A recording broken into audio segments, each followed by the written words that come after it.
अस्सलामु अलैकुम वरहमतुल्लाहि वबरकातुह।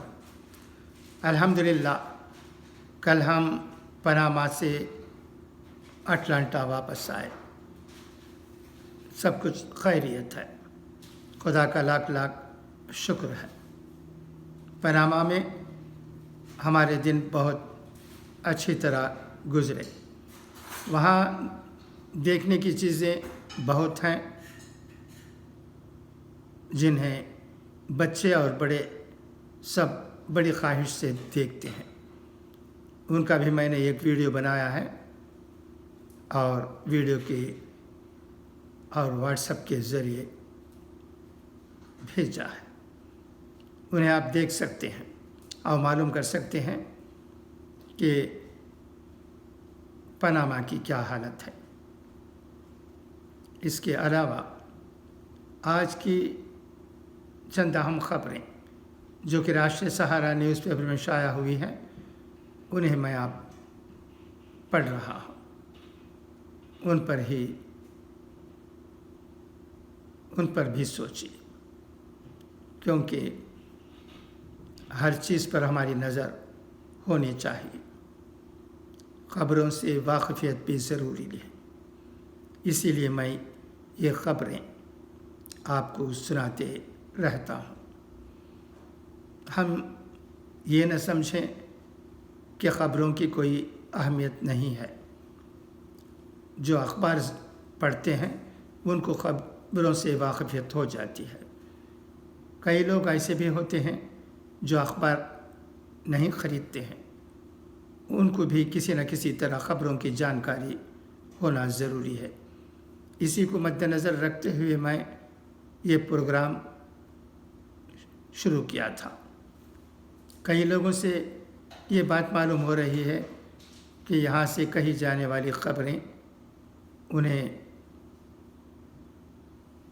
अच्छी लगती हैं, तो इसलिए मैं इसे कंटिन्यू कर रहा हूँ। ख़बरों को अहमियत न देना ठीक नहीं है। ख़बरों से वाक़फ़ियत ज़रूरी है। अच्छा, तो आइए हम आज की ख़बरों पर नज़र करते हैं।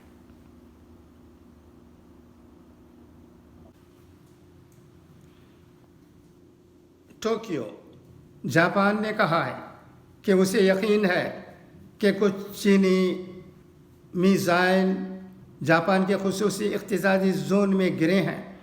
ख़बर रसां इदारे AFP ने ये जानकारी जापान के वज़ीर दफ़ा के हवाले से दी है। वज़ीर दफ़ा नोपोश्की ने कहा कि ख्याल किया जा रहा है कि चीन की जानिब से दागे गए 9 मिसाइलों में से 5 जापान के खुसूसी इक़्तिसादी ज़ोन में गिरे हैं। सियासी चैनलों के ज़रिए चीन के ख़िलाफ़ एहतजाज दर्ज कराया गया है। उन्होंने इसे शहरियों की सलामती और मुल्क की सलामती के लिए एक संगीन मसला करार दिया है।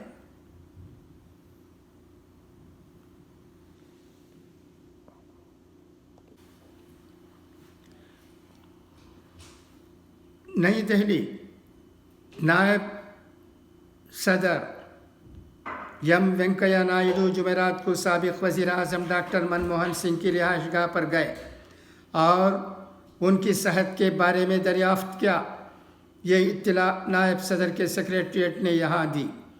सेक्रेटरीट के मुताबिक मिस्टर नायडू दिन के वक्त डॉक्टर सिंह की रिहाइशगाह पर गए और उनकी सेहत के बारे में दरियाफ़्त किया। मिस्टर नायडू ने साबिक़ वज़ीर आज़म डॉक्टर मनमोहन सिंह की खुशगवार और सेहतमंद ज़िंदगी के लिए नेक ख्वाहिशात पेश की। साबिक़ वज़ीर आज़म हाल ही में ख़त्म होने वाले सदारती इंतख़ाबात में व्हील चेयर पर बैठकर वोट डालने आए थे।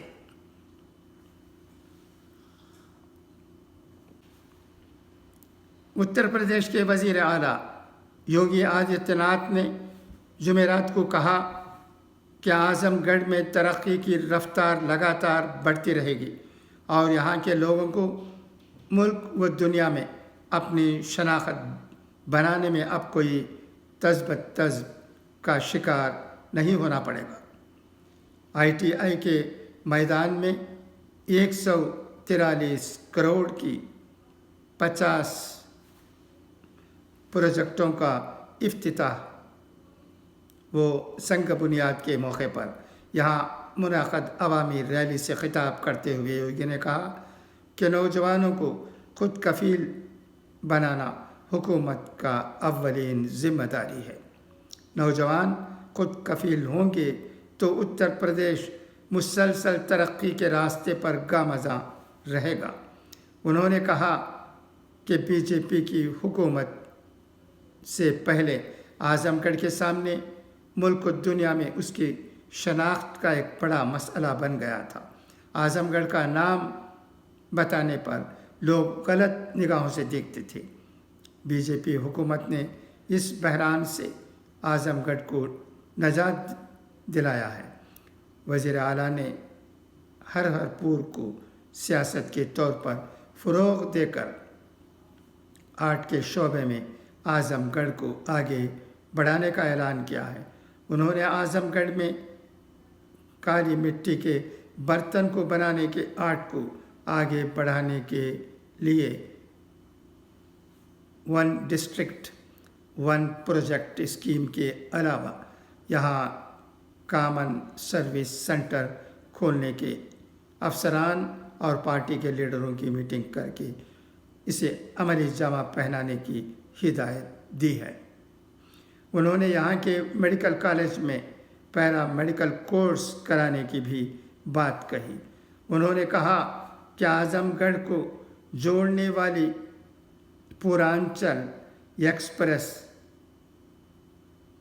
वे यहाँ की तरक्की में मील का पत्थर साबित होगा।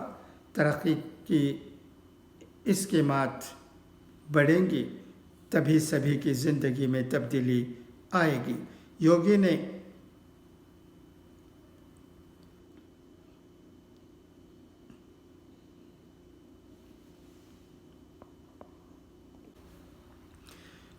कांग्रेस की कारगुजार सदर सोनिया गांधी और पार्टी के साबिक सदर राहुल गांधी के खिलाफ एनफोर्समेंट डायरेक्टोरेट की कार्रवाई का मामला राज्यसभा में जुमेरात को ईवान में छाया रहा। अपोजिशन लीडर मल्लिकार्जुन खड़गे और कायद ईवान पीयूष गोयल के दरमियान गर्मा गर्म बहस हुई।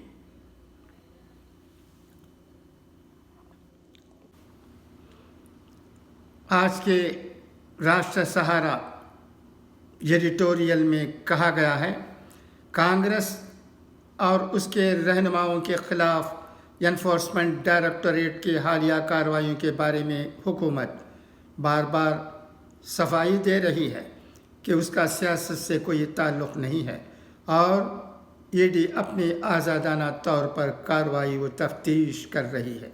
लेकिन हालात हुकूमत के बयानात की बार बार तरदीद कर रहे हैं और ऐसा लग रहा है कि हिज़्ब इख्तिलाफ ख़ासकर कांग्रेस को खौफज़दा करने के लिए ईडी को कांग्रेस रहनुमाओं के पीछे लगा दिया गया है। पार्लियामेंट के जारिया मानसून इजलास के दौरान कांग्रेस की जानिब से हुकूमत को घेरे जाने की कोशिश के दौरान कांग्रेस सदर सोनिया गांधी से दो बार की मुसलसल पूछगछ और उसके फ़ौरन बाद नेशनल हेराल्ड के दफ्तर पर ईडी का वज़न इसी सिमत इशारा कर रहा है। बुध को नेशनल हेराल्ड बिल्डिंग में यंग इंडिया के दफ्तर को सील कर दिए जाने के बाद ही ये तय हो गया था कि ईडी की कार्रवाई अब जारिहाना शक्ल इख्तियार करने वाली है और आइन खदशा के मुताबिक आज जुमेरात को एक बार फिर ईडी न सिर्फ नेशनल हेराल्ड हाउस की तलाशी लेने पहुंच गई बल्कि एजेंसी ने कांग्रेस के सीनियर लीडर मल्लिकार्जुन खड़गे को भी तलब कर लिया। ईडी ने खड़गे को नेशनल हेराल्ड से मुताल्लिक़ मुबैना मनी लॉन्ड्रिंग केस के सिलसिले में جانچ ایجنسی کے سامنے حاضر ہونے کو کہا تھا۔ ای ڈی نے بدھ کی شام کو نیشنل ہیرالڈ بلڈنگ میں واقع ینگ انڈین پرائیویٹ لمیٹڈ کے دفتر کو سیل کر دیا تھا، لیکن یہ سیل آج جمعرات کو ہٹا کر باقاعدہ تلاشی لی گئی۔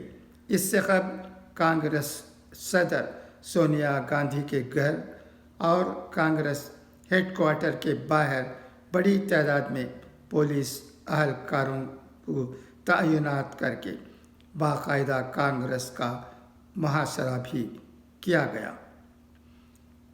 ای ڈی کی اس کارروائی میں بجا طور پر جانبداری اور انتقام کی سیاست کا پہلو جھلک رہا ہے۔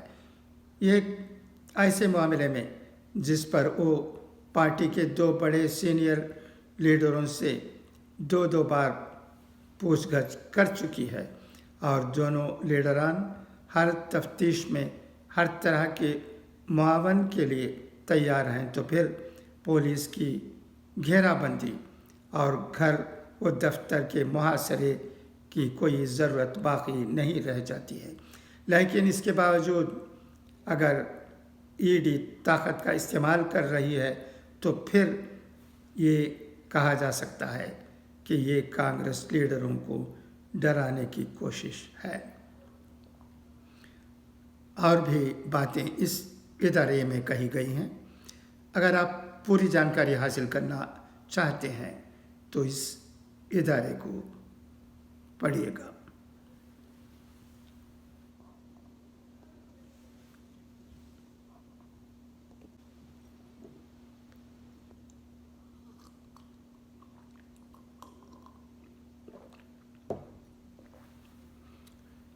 اب آئیے اقوال زرین سنیں۔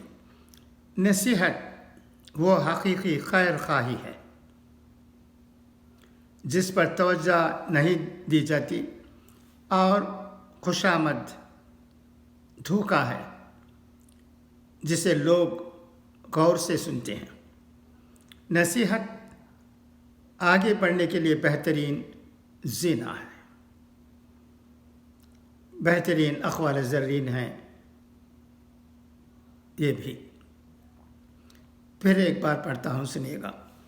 نصیحت وہ حقیقی خیر خواہی ہے جس پر توجہ نہیں دی جاتی، اور خوشامد دھوکہ ہے جسے لوگ غور سے سنتے ہیں۔ نصیحت آگے بڑھنے کے لیے بہترین زینہ ہے۔ اچھا، تو اب اجازت، انشاءاللہ پھر ملاقات ہوگی۔ خدا حافظ۔